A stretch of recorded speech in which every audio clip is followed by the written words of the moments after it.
Actually थोड़ा सा shocking था क्योंकि इस बार एविक्शन घर वालों के हाथ में दिया था, जनता के हाथ में नहीं दिया था और थोड़ा सा अनफेयर भी लगा। अ, अगर जनता के हाथ में होता तो आई एम प्रीटी श्योर कि मैं शायद यहाँ पे नहीं होता अभी। सो घर वालों के साथ आप रह रहे थे, कौन सा ऐसा लगा कि अनफेयर किस तरीके से आपको लगा, जिस तरीके से बिग बॉस ने खेला है? क्या वो बिग बॉस अनफेयर लगे या फिर घर वाले जितने कंटेस्टेंट है, कौन सबसे ज़्यादा अनफेयर लगा आपको? मुझे ये डिसीजन थोड़ा सा अनफेयर लगा कि इस बार के एविक्शन घर वालों के हाथ में होंगे। ओके। सो जिस तरीके से स्टार्टिंग से ही देखा जा रहा था कि बिग बॉस खेलेंगे और बिग बॉस ने ऐसा खेला है, क्या आपने ये एक्सपेक्ट किया था? ये बिल्कुल भी एक्सपेक्ट नहीं किया था, तो बहुत शॉकिंग था। क्योंकि मुझे ज़्यादा पता नहीं है बिग बॉस के पुराने सीजन्स के बारे में, बट शायद कभी ऐसा नहीं हुआ होगा, I am not really sure. But घर वालों के हाथ में एविक्शन अगर ऐसे ही होना होता तो फिर यार, तो मतलब ऑब्वियस ही बात है, अगर कुछ लोग जो ग्रुप बना के खेल रहे हैं वो जो इंडिविजुअल लोग हैं उनको टारगेट करके निकालेंगे पहले। ओके, जिस तरीके से वोटिंग हुई, किसका आपको लगा कि ये अनफेयर हुआ या फिर किसको आप समझ रहे थे कि वो दोस्त है और वो आपको ये नॉमिनेट कर दिए? मुझे सुम्बुल का थोड़ा शॉकिंग लगा था। सुम्बुल और मेरी काफ़ी अच्छी बॉन्डिंग थी, फिर किसी बात पे हमारी थोड़ी सी तू मैं हुई, बट मुझे लगा नहीं था कि वो नॉमिनेट करेगी। सौंदर्या का बहुत शॉकिंग था। कुछ चीज़ें जो सौंदर्या ने समझी नहीं उनकी वजह से उन्होंने नॉमिनेट किया। अर्चना का बहुत शॉकिंग था क्योंकि जब अर्चना दोबारा घर में वापस आई थी और प्रियंका, मैं और सौंदर्या उनको लाने के लिए थोड़ा लड़े थे, तो अर्चना ने उस टाइम पे बोला था कि मैं माता रानी की कसम खाती हूँ, मैं आप तुम तीनों को तो कभी नॉमिनेट नहीं करूँगी। तो वो थोड़ा सा शॉकिंग था। बट अर्चना से थोड़ा सा एक्सपेक्टेड भी था कि वो कभी भी पलट सकती है, कभी भी धोखा दे सकती है। जिस तरीके से प्रियंका के साथ बॉन्ड है, उसको किस तरीके से आप एक्सप्लेन करना चाहेंगे? ऑडियंस को तो ये बॉन्ड काफ़ी ज़्यादा प्यारा लग रहा था, आप किस तरीके से ये बॉन्ड को एक्सप्लेन करना चाहेंगे? आई थिंक अगर आप लोग इन्जॉय कर रहे हो तो इन्जॉय करते रहो, किसी भी बॉन्ड को जस्टिफिकेशन देने की क्या ज़रूरत है या कोई नाम देने की क्या ज़रूरत है। 2 साल से हम तो जस्टिफाई करते आ रहे हैं कि हम दोस्त हैं, बहुत अच्छे दोस्त हैं। बट अभी सोच लो अपने आप जो भी सोचना है। लेकिन प्रियंका। आपकी तरफ से तो दोस्ती दिखाई दे रही, लेकिन प्रियंका की तरफ से तो दोस्ती नहीं दिखाई the inside the big boss house. और लेकिन काफी उन्होंने आपको परेशान भी किया दिखाई दे रहा था इनसाइड द बिग बॉस। ऐसा लग रहा था कि वो आपके ऊपर काफी हावी रही है। अगर आपके देखा जाए तो उस पर आप क्या कहना चाहोगे? मतलब it's look like a torturing, और आपको टॉर्चर कर रही थी। ये ऐसा आपको लगता है ना, क्योंकि आप दिन में 1 घंटा देखते हैं, आप 24 घंटे साथ नहीं होते, ऐसा आपको लगता है। नहीं, लेकिन जिस तरह से भी हुई, मतलब आप जब काफी नाराज भी हुए, आप चिल्लाए भी आपने कई क्या आप अपने टाइम। दोस्त से कभी लड़े नहीं हो? आप लड़े हो ना अपने दोस्त से? हर दोस्ती में, हर रिलेशनशिप में, इनफैक्ट माँ बेटे हो या माँ बेटी के रिलेशनशिप में लड़ाई झगड़े होते हैं, एक दूसरे को कुछ चीज़ें बोली जाती हैं, हर रिश्ते में होता है। उसका मतलब ये नहीं कि आप अगर आप बीमार पड़े हो और आपकी मॉम आपको बोल रही है कि बेटा आज आप रेस्ट करो, आप नहीं बाहर जाओगे, तो क्या वो डोमिनेशन है?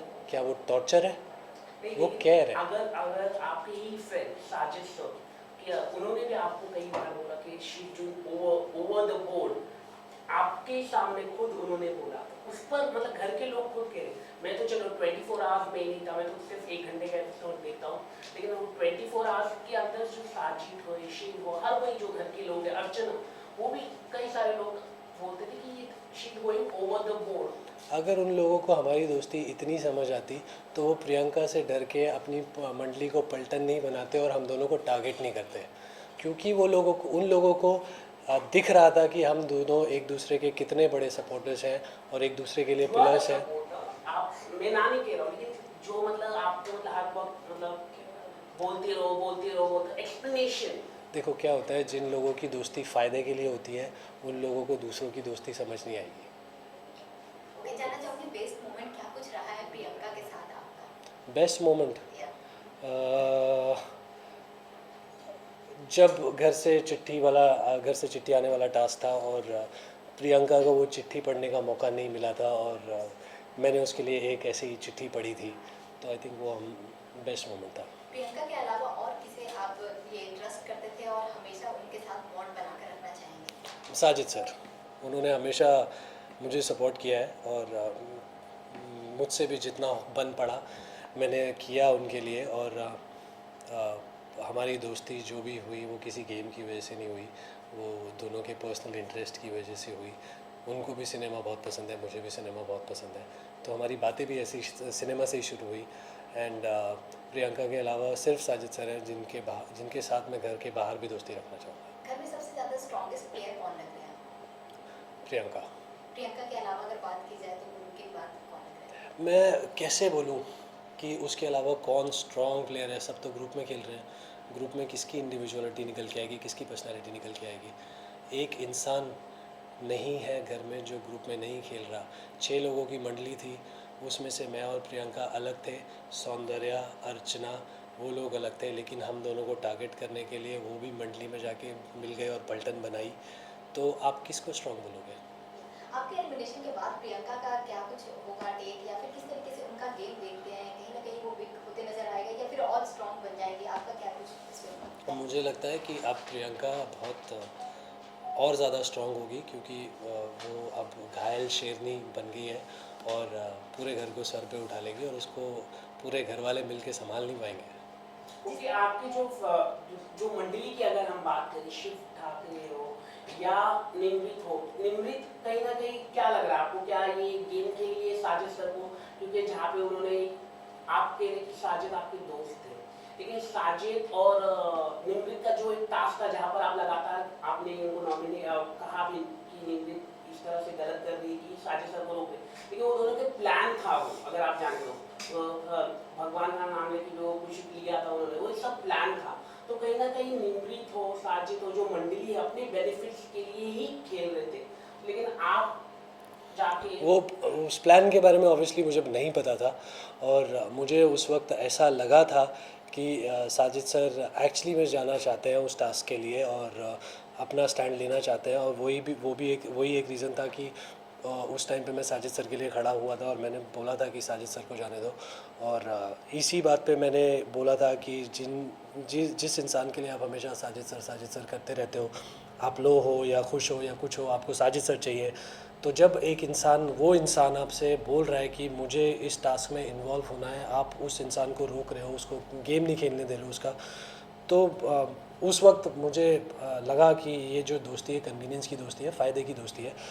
अगर वो नहीं भी होता, अब अगर प्लान भी है तो भी शिव और निमृत की दोस्ती साजिद सर के साथ क्लियरली दिखती है कि ये फ़ायदे की दोस्ती है, क्योंकि निमृत पहले गौतम और शालीन वाले ग्रुप में थी जहाँ पे उन्हें सपोर्ट चाहिए था, आगे बढ़ना था। जब उनकी गौतम से अनबन हुई, जब सौंदर्या उस ग्रुप में आ गई, तो वो जाके शिव के साथ मिल गई, क्योंकि आई थिंक उनको कहीं ना कहीं पता है कि वो इंडिविजुअल नहीं खेल सकती हैं और उनको सपोर्ट के साथ ही आगे बढ़ना पड़ेगा। आपका एलिमिनेशन बहुत ही ज़्यादा शॉकिंग है आपके लिए, हमारे लिए और साथ ही साथ फैंस के लिए। जानना चाहूँगी आपकी जगह किसको आप एलिमिनेट देखना चाहते थे या फिर होना चाहिए, कौन डिजर्विंग था? Sumbul, Nimrit, MC stand, but क्योंकि वो एक ग्रुप का पार्ट है और पूरे ग्रुप ने मिलके हमें टारगेट किया है, तो इसलिए वो नॉमिनेशन में भी नहीं आए। जिस ओके, तरीके से फैंस अगर हम स्टैंड ले बात रहे कर रहे हैं सिंबुल हो या शालीन हो, ये तीन जो एंगल चले, टीना का लव स्टोरी जो चला, फेक भी चला, क्या लग रहा है आपको इन तीनों के बारे में? इन लोगों के सिंबुल भी काफ़ी ड्रामेटिक हो गई थी अंदर, आप क्या कहना चाहोगे? जब अर्चना को भी जब आउट हुई थी तो वहाँ पे भी वो चिल्लाना शुरू कर दिया था, एंड साजिद सर भी काफ़ी प्रोवोक कर रहे थे कि निकलो, इसको मारो, निकल। तो हाउ यू सी द ये तीन मंडली थी, ये फेक लव स्टोरी चली अंदर? वो मुझे ऐसा नहीं लगा कि सुम्बुल और शालीन की कोई लव स्टोरी थी, क्योंकि सुम्बुल के साथ मैंने काफ़ी बातें की है, मेरा उनके साथ अच्छा बॉन्ड भी था। तो मैंने उन्हें जितना समझा है, वो एज अ पर्सन है ऐसी कि वो अपने दोस्तों को गले लगाएंगी, उनके लिए कुछ चीज़ें करेंगी, उनका काम करेंगी। वो शायद कहीं ना कहीं लोगों को थोड़ा गलत लगा, और एक एपिसोड में सलमान सर ने भी आके बोला था कि मैंने सुम्बुल की पुरानी वीडियो देखी तो मुझे रियलाइज़ हुआ कि सुम्बुल ऐसी ही है, तो जिसको लोगों ने गलत लिया। तो ऐसा कोई लव एंगल था नहीं। जिस तरीके से ये पब्लिक जो है बिग बॉस की और आपकी जो फैंडम है वो ट्विटर पे ट्रेंड करवा रहे हैं कि नो अंकित नो बिग बॉस, इसको और आप क्या कहते हैं? इस पर नहीं, एक क्वेश्चन है ना सर। ओके, इस पर आप क्या कुछ बोलना चाहेंगे? मुझे भी अभी कुछ देर पहले ही पता चला है कि कुछ ऐसा बड़ा ट्रेंड चल रहा है और कुछ 1 मिलियन से ज़्यादा ट्वीट्स हो Yeah. चुके हैं उस पर। Which is overwhelming for me. और एक्चुअली में मेरे पास इतना प्यार जो मुझे मिल रहा है उसको बयां करने के लिए शब्द नहीं है, बट सिर्फ इतना ही बोलना चाहूँगा कि I am very grateful and very thankful for all the love and support. Okay, जो अर्चना है, अर्चना की अगर हम बात करें, क्या लगता है अर्चना जो हर जगह पे इतनी फाइट करती है, चिल्लाती है, लेकिन मुफट भी है, मतलब जो है सबके मुंह में बोलती है।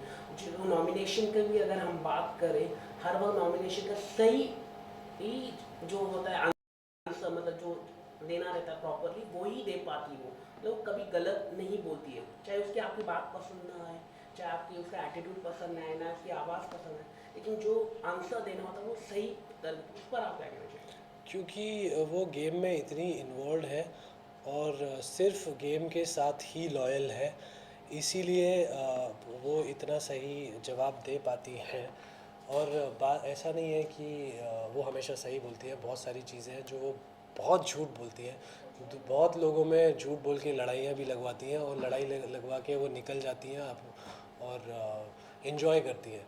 Okay, Okay, thank you. एक आखिरी सवाल, जो मंडली थी जो बार बार साजिद सर को साजिद सर के लिए मतलब बार बार जो भी गलत नहीं होता है वो बोलते थे, क्योंकि एक जो पर्सन है अर्चना ने ही मतलब आवाज़ उठाई थी कि हाँ ये मंडली है। ये क्या लगता है कि इतने क्यों दबे हुए थे बिग बॉस के जो कंटेस्टेंट, इतने क्यों दबे हुए थे कि साजिद के खिलाफ बोलना, मतलब क्या पहली बात तो ऐसा इंडस्ट्री की वजह से नहीं, क्या? पहली बात तो ऐसा नहीं है कि सिर्फ अर्चना ने आवाज़ उठाई थी। प्रियंका ने उन्हें बहुत हाँ, बार उसके बोला है। बाद प्रियंका ने आवाज़- उन्हें बहुत बार बोला है। कुछ हाँ। कुछ टाइम मैंने भी उन्हें जाके बोला है, सर यहाँ पे आप गलत थे, इसमें मैं आपको सपोर्ट नहीं करता, दोस्ती अपनी जगह है। और अर्चना का जो कई बार क्या होता है, वो बोलती सही है लेकिन उनकी लैंग्वेज ऐसी होती है ना, वो इतनी ख़राब हो जाती है और वो इतना गलत बोल जाती हैं जिसकी वजह से उनके सही मुद्दे भी गलत पड़ जाते हैं। तो फर्स्ट ऑफ ऑल जो यही बोलना था कि ऐसा नहीं है कि सिर्फ अर्चना ने और साजिद सर को उनकी गलत चीज़ों के लिए गलत बोला है, बाकी लोगों ने भी बोला है। ओके, प्रियंका ट्रॉफी जीतने वाली है तो सबको पता ही है, लेकिन इसके अलावा दो कौन हो कंटेस्टेंट होने वाले हैं वो आप बता दीजिए। प्रियंका के अलावा कोई नहीं जीतने वाला। हाँ वो लेकिन टॉप 3 मतलब टॉप 3 में आई थिंक शिव और साजिद सर होंगे, क्योंकि वो ग्रुप का एक पार्ट है, तो एक दूसरे को सपोर्ट करके चलते रहेंगे आगे तक। Thank you, Thank you. Lovely topic. Thank you.